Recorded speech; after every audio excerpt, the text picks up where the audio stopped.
মহান আল্লাহ জানিয়েছেন লা তাজিদু কওমান ইউমিনুনা বিল্লাহি ওয়াল ইয়াউমিল আখির।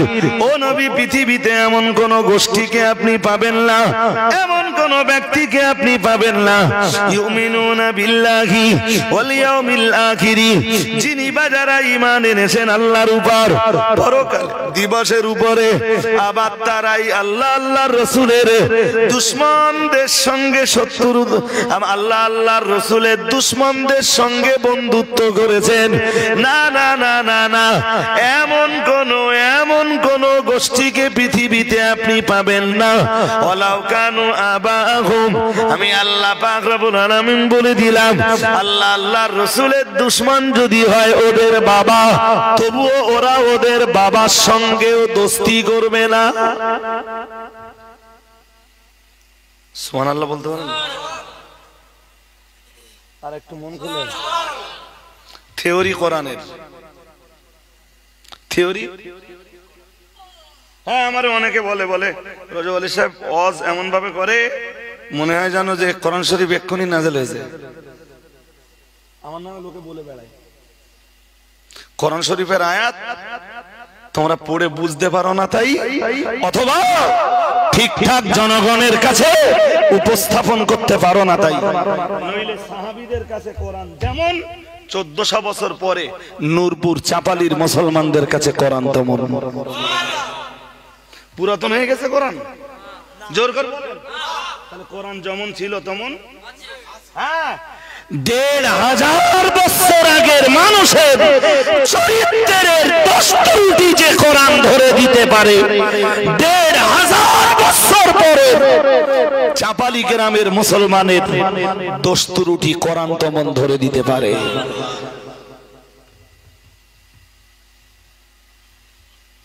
কি চ্যাম্পিয়ন করে বললেন আল্লাহ। তোর বাবা যদি ইসলামের দুশমন হয়, তুই তোর বাবার সঙ্গে সম্পর্ক রাখতে পারবি?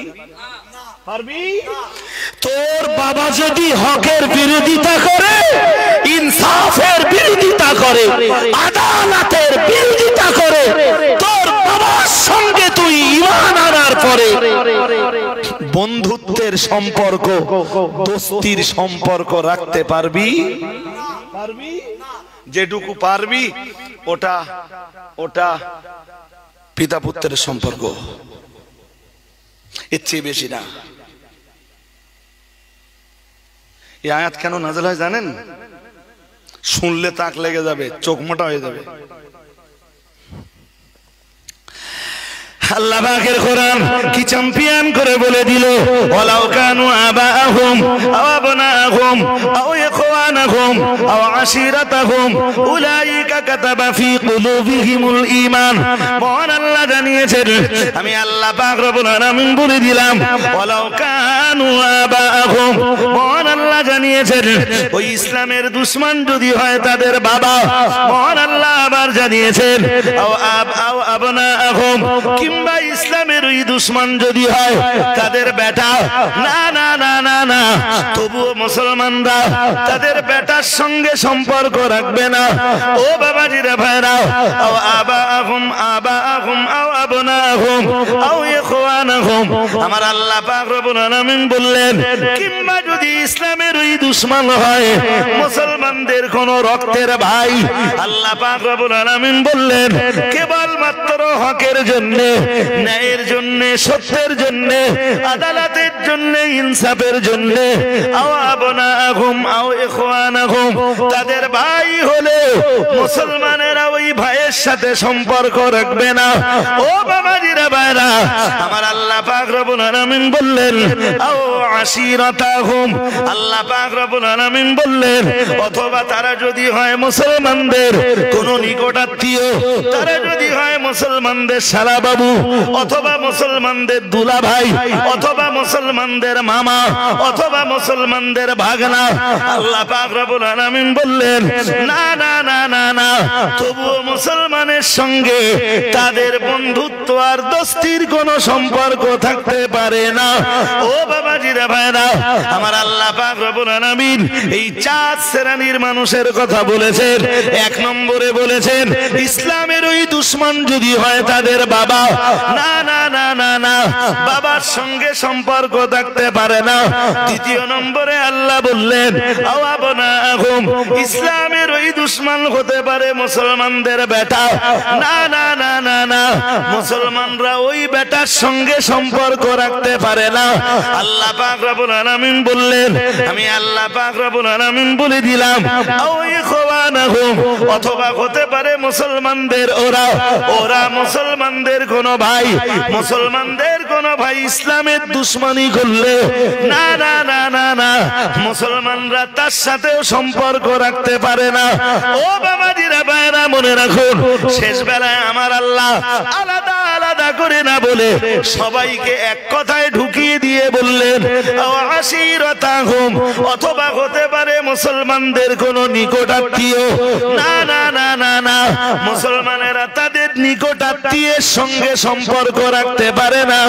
ও বাবাজিরা ভাইরা, আল্লাহ পাক রব্বুল আলামিন বললেন, হে দুনিয়ার ঈমানওয়ালারা শোনো, তোমরা যদি ইসলামের দুশমন তোমার বাবাকে পরিত্যাগ করতে পারো, ইসলামের দুশমন তোমার বেটাকে পরিত্যাগ করতে পারো, ইসলামের দুশমন তোমার ভাইকে পরিত্যাগ করতে পারো, ইসলামের শত্রু তোমার নিকট আত্মীয়কে পরিত্যাগ করতে পারো, তোমার হকের পথে অন্তরায় সৃষ্টি হয়ে দাঁড়ায়, তোমার সত্যের পথে অন্তরায় হয়ে দাঁড়ায়, তোমার আদালত ন্যায় পরায়ণতা আর ইনসাফের পথে বাধা হয়ে দাঁড়ায়, এরকম ব্যক্তি তোমার বাবা কিংবা বেটা কিংবা ভাই কিংবা আত্মীয় কিংবা আপনজন হলেও যদি তাদের সঙ্গে তোমরা বন্ধুত্ব না রাখো, কেবল আল্লাহর রাসূলের মহব্বতের খাতিরেই যদি তাদের সঙ্গে সম্পর্ক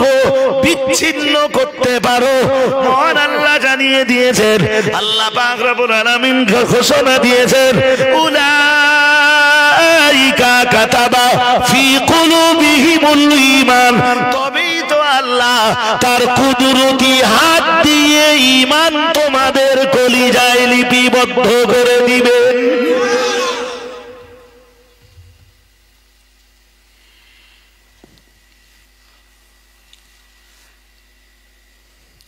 উলাইকা কাতাবা ফি কুলুবিহিমুল ঈমান, কাতাবা মানে লিখে দেওয়া। আল্লাহ বলতেছেন, যদি তুই সত্যের জন্য, ইনসাফের জন্য, আদালতের জন্য তোর এই রক্তের সম্পর্কগুলোকে ত্যাগ করতে পেরে আমাকে আর আমার নবীকে খুশি করতে পারিস, আমার এই কুদরতি যে হাত আছে, এই হাত দিয়ে আমি তোর কলিজায় ঈমান লিখে দেব।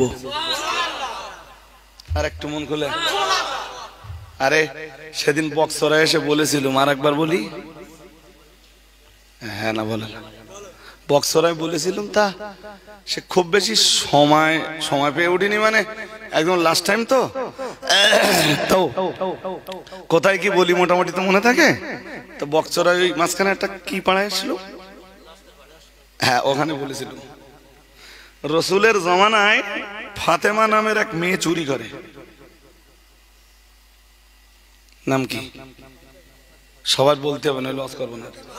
ফাতেমা নামের একটা মেয়ে কি করে, চুরি করে। তখন নবীর উপরে বিধান নাজেল হয়ে গেছে, চোর পুরুষ নারী যেই হোক ধরা পড়লেই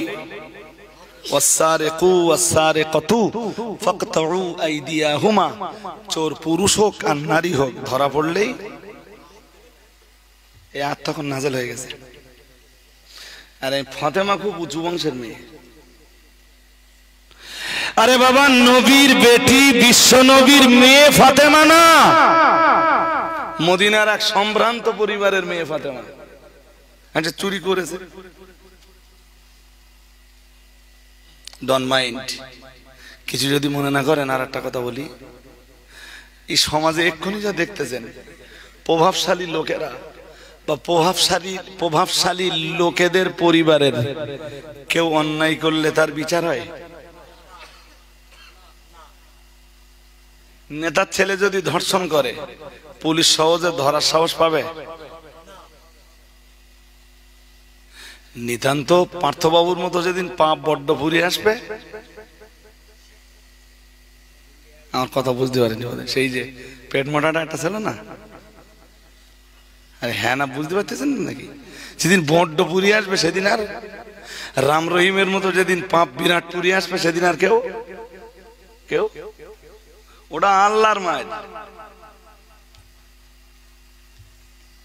নইলে সব যুগেই দেখবেন প্রভাবশালী লোকেরা অন্যায় করে, তার কোনো বিচার, আর বিচার করবে কেনা? গ্রামের গরিব লোক ভ্যান চালায় হইতি, ওরে তো এক চড় মেরে কান লাল করে দেবে। হ্যাঁ না বলে না, এক চড় মারবে তার চোখ পর্যন্ত ব্যথা হবে। উফ, আর একটু জোর মারলে চোখটা যেত।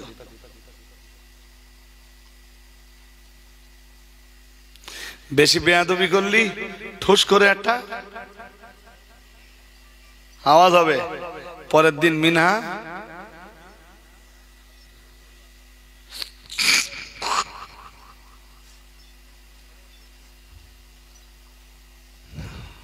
ভাই এসব কথা বলাও যে মুসিবত, মগর আমার তো বলা মুখ বলি ফেলি। মদিনার ফাতেমা নামনি মেয়েটা চুরি করেছে, প্রভাবশালী ঘরের মেয়ে যদিও, রাসূল সাহাবীদের ডাক দিয়ে বলেছেন ধরো হাত কাটো। সুবহানাল্লাহ। আর একটু মন খুলে, কার মেয়ে দেখেছে? আর জোর করে বলতেছেন না কেন? কার মেয়ে দেখেছে? কোন বংশের মেয়ে দেখেছে? ইসলাম বংশ মর্যাদাকে কেয়ার করে, ইসলাম ধনাত্মটাকে কেয়ার করে।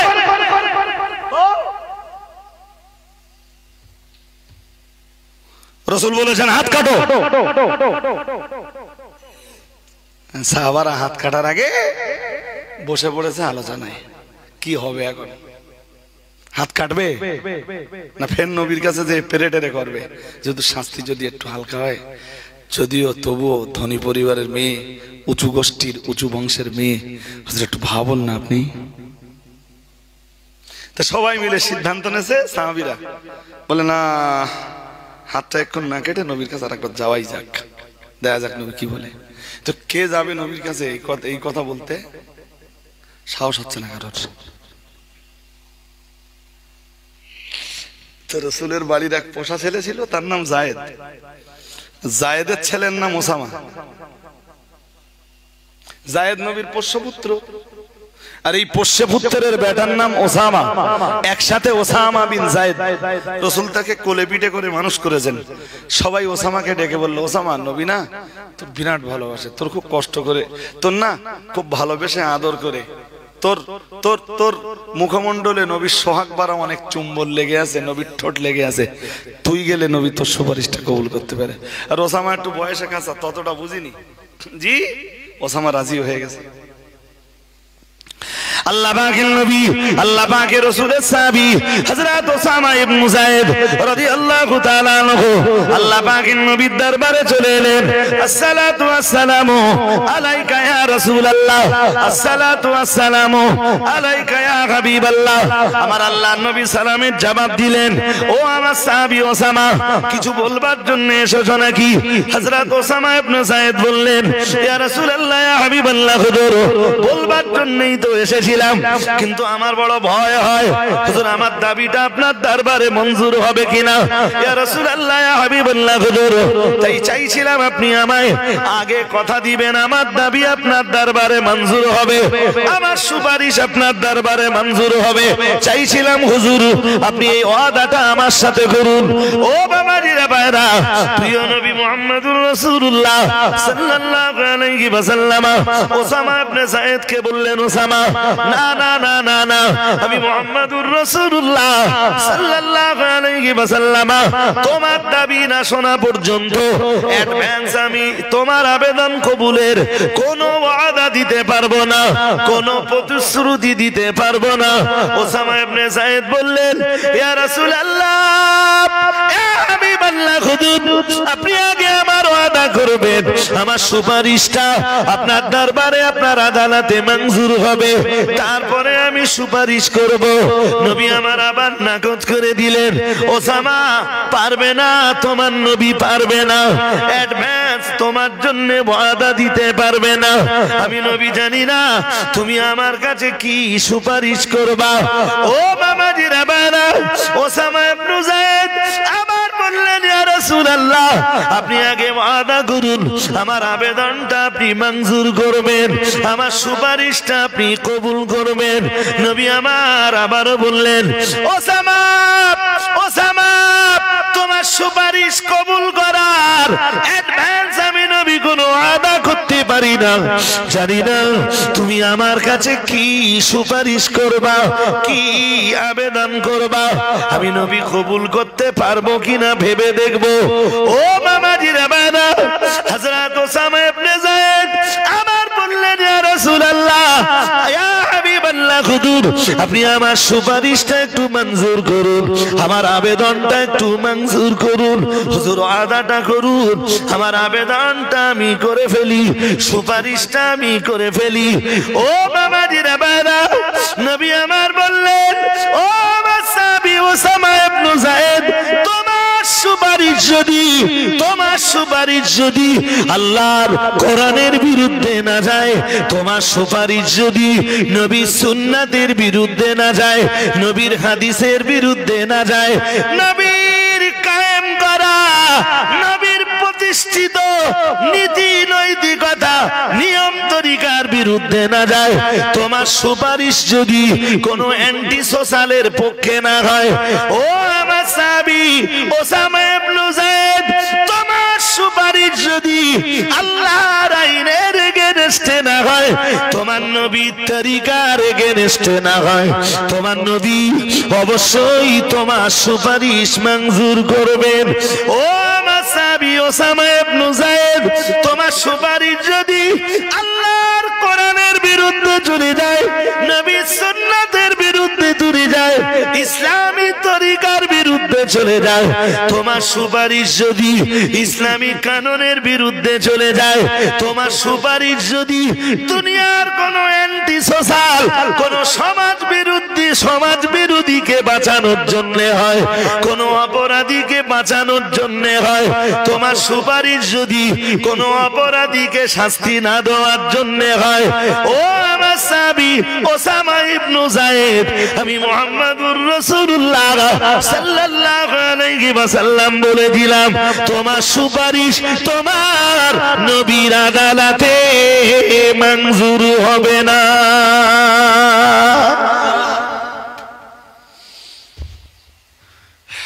বুঝতেছেন কথা? নবী বললেন তোর সুপারিশ যদি কোনো পাপীর বিরুদ্ধে না যায়, তোর সুপারিশ তোর নবীর আদালতে কবুল হবে। তোর সুপারিশ যদি কোন সমাজ বিরোধী কোন অ্যান্টি সোশ্যালের পক্ষে কথা বলে, কোন অপরাধীকে শাস্তি হালকা করার পক্ষে যদি তোর সুপারিশ কথা বলে, তোর নবী মুহাম্মদ কসিম কালেও তোর সুপারিশকে মঞ্জুর করতে পারে না। এবার তোর যা বলার আছে বলতে পারিস। বলুন এতটা বলার পরে ওসামা ইবনে যায়েদ আর মুখ খুলবে? সাহস হবে? বোকার মতো দাঁড়িয়ে আছে ওসামা ইবনে যায়েদ মাথা নিচু করে। নবীজি বললেন বলো।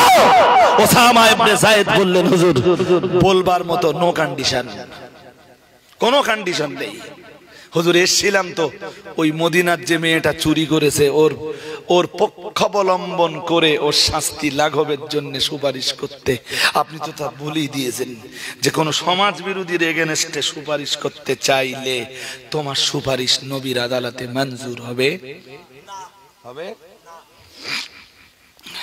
হাজিরিনে মজলিস মনে রাখুন, হাদিস শরীফ বিবরণ দিয়েছে প্যারা নবী মুহাম্মদুর রাসূলুল্লাহ সাল্লাল্লাহু আলাইহি ওয়াসাল্লাম।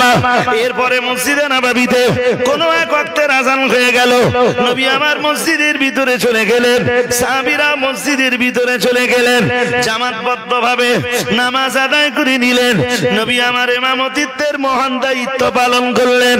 নামাজের পর নবী আমার বললেন ও আমার সাহাবীরা বসে যাও, অল্পক্ষণের জন্য বসে দাও। মসজিদে নববীর মেহরাবে দাঁড়িয়ে মেম্বারে দাঁড়িয়ে আমি নবী কিছু কথা বলবো। আল্লাহ নবী সাহাবীরা বসে গেলেন, নবী আমার মসজিদে নববীর মেম্বারের উপরে দাঁড়িয়ে গেলেন। মেম্বারের উপরে দাঁড়িয়ে বললেন ও আমার সাহাবীরা, আমি মুহাম্মাদুর রাসূলুল্লাহ সাল্লাল্লাহু আলাইহি ওয়াসাল্লাম বলছি, আমার আগে আল্লাহ পৃথিবীর যত নবী আর রাসূলদেরকে পাঠিয়েছেন, বিগত বিগত দিনের ওই সমস্ত নবী রাসূলদের উম্মতেরা যেসব পাপের কারণে ধ্বংস হয়েছে, যেসব গুনাহের কারণে ধ্বংস হয়েছে, তাদের ভিতরের মারাত্মক একটি গুনাহ ছিল। আল্লাহ পাকে নবী বললেন, ওদের ভিতরের কোন ধনাঢ্য পরিবারের কেউ যদি অন্যায় করত, আল্লাহ পাকে রাসূল বললেন তারা কুহু, ওরা তাকে ছেড়ে দিত শাস্তি না দিয়ে। প্যারা নবী মুহাম্মদুর রাসূলুল্লাহ সাল্লাল্লাহু আলাইহি ওয়াসাল্লাম নবী আমার আবার বললেন, কিন্তু যখন ওইজা সারাকা ফীহিমুদ দাঈফু, কোন দুর্বল লোকে যখন চুরি করত, দুর্বল লোকটাকে ধরে ওরা 16 আনার জায়গায় 18 আনা শাস্তি দিত। কিন্তু সম্ভ্রান্ত পরিবারের কেউ চুরি করলে ওরা তাকে ছেড়ে দিত, কোনো শাস্তি দিত না। ও বাবাজিরা বাবা, মুহাম্মদুর রাসূলুল্লাহ সাল্লাল্লাহু আলাইহি ওয়াসাল্লাম জানিয়ে দিয়েছেন যে অপরাধের দায়ে আল্লাহ বিগত নবীর উম্মতদেরকে ধ্বংস করে দিয়েছেন। আজ আমি বিশ্ব নবী আমার উম্মতের ভিতরে যদি ওই একই অপরাধ জায়গা পায়, তোমরাও যদি সমাজের গরিবদেরকে শাস্তি দাও, গরিব অপরাধ করলে যদি শাস্তি দাও, ধনী অন্যায় করলে যদি শাস্তি না পায়, তোমরাও যদি বিগত নবীর উম্মতদের মতো পাপে জড়িয়ে যাও, আমার বড় ভয় হয় আল্লাহর আযাব আর গজবে পড়ে তোমরাও ধ্বংস হয়ে যাও কিনা। ও বাবাজিরা বাবা, এরপরে নবী আমার মসজিদে নববীতে আরো বজ্রনিনাদ কণ্ঠে দাঁড়িয়ে বললেন, ও আমার সাহাবীরা মনে রাখো, আমি মুহাম্মদুর রাসূলুল্লাহ সাল্লাল্লাহু আলাইহি ওয়াসাল্লাম বলছি, আজ মদিনার ফাতেমা নামনি মেয়েটা চুরি করলো, সম্ভ্রান্ত ঘরের পরিবারের মেয়ে ফাতেমা চুরি করলো, তোমরা তাকে শাস্তি দিবে কি দিবে না? হাত তোমরা কাটবে কি কাটবে না? আলোচনা অনেক দূর গড়িয়েছে, আমার কাছে তোমরা সুপারিশকারী পর্যন্ত পাঠিয়েছো। ও আমার সাহাবীরা, ও আমার সাহাবীরা মনে রাখো, ও আমার উম্মতিরা মনে রাখো, লাবান্না ফাতিমাতা বিনতি মুহাম্মাদিন সাল্লাল্লাহু আলাইহি ওয়াসাল্লাম সারাকাত লাকাতাতু ইয়াদাহা। বিশ্বনবী বললেন, ও আমার সাহাবীরা মনে রাখো, মদিনার ওই সম্ভ্রান্ত পরিবারের ফাতিমা না চুরি করে আমার বেটি, আমার মেয়ে, আমার কন্যা ফাতিমা যদি চুরি করত, আমার বেটি ফাতিমার হাত কাটার দায়িত্ব আমি নবী তোমাদের উপরে চাপিয়ে না দিয়ে লাকাতাতু ইয়াদাহা, আমি বিশ্ব নবী আমার বেটি ফাতিমার হাত আমি নিজেই কেটে দিতাম। আর একটু মন খুলে বলেন, এর নাম ইসলাম? এর নাম কি? জোর করে বলেন।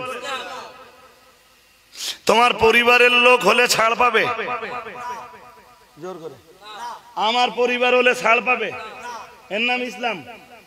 বিশ্বের দরবারে দাঁড়িয়ে জি যে যে যে হুকুমত হযরত মুহাম্মদ কায়েম করেছেন, যে যে সাম্রাজ্য মুহাম্মদ সাল্লাল্লাহু আলাইহি ওয়াসাল্লাম প্রতিষ্ঠা করেছিলেন, আজও তা পৃথিবীর ইতিহাসে এক বিরল দৃষ্টান্ত। আর একটু আরো জোর করে বলেন। ভাই, এটাই আজকের সমাজে আপনি কায়েম করতে যান।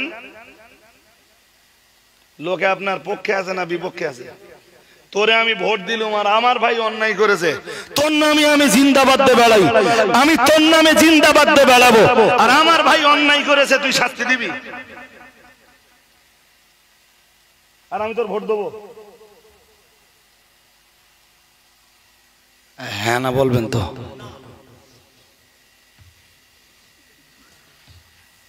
না বুঝে বলেছো দোস্ত?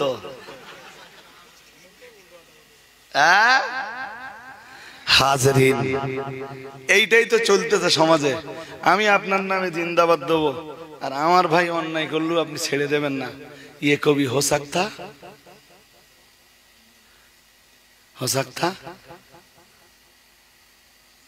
নেই। চললুম গো, ব্যাক নয়, গো।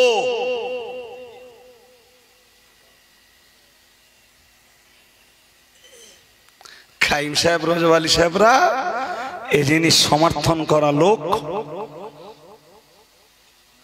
আপনাদের বিবেচনায় কুলালি আপনারা জিন্দাবাদ দেবেন, তাতে রজব আলী সাহেব আর কাইম সাহেবের কি?